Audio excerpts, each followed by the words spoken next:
A new study has found evidence of climate change directly shrinking the richness of marine life near the equator. The study, published in the Proceedings of the National Academy of Sciences Research, finds that the total number of open water species declined by about half in the 40 years up to 2010. That's in tropical marine zones worldwide. During that time, sea surface temperatures in the tropics rose nearly 0.2 of a degree Celsius. Let's get more on what this means now, live from Durham, North Carolina. Stuart Pimm is Doris Duke Professor of Conservation Ecology at Duke University. I know you are considered a world leader in the study of present-day extinctions and what might be done to prevent them. What do you make of this research? It's a pretty comprehensive study, I think.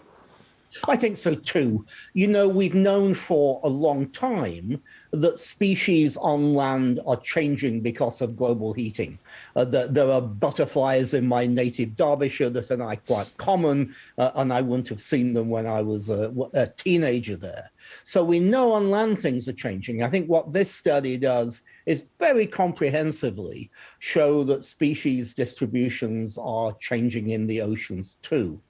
I mean, generally, the warmer the ocean, the more species you see, which is why, people love to go to the Florida Keys to snorkel and dive and see all the variety of life there. But the water can get too hot. And I think what this study shows is that there are places where that heating is causing species to decline. And how worried are you by these large systemic changes? Well, I think it's another measure of just what a mess we're making of the planet through our profligate use of fossil fuels, putting carbon dioxide into the atmosphere, destroying forests that does the same thing. I think it's also important to remember that hundreds of millions of poor people around the world depend on the fish that they catch. It's a very significant portion of their protein. And so as we mess with the oceans and the species within them, we're jeopardizing the livelihoods of lots of people.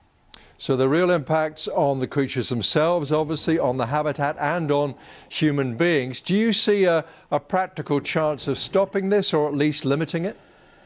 You know, I think the nations of the world have finally got the message that we really have to do something to stop this, this unfettered growth in carbon dioxide in the atmosphere, of destruction of forests.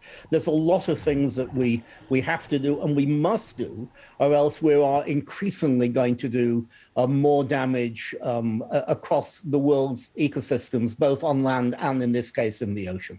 Although surely, just briefly, if you don't mind, systemic changes, big ones like this, can take a while to change, can't they, if they can be changed at all?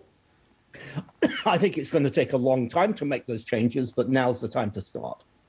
Professor, thank you very much. My pleasure.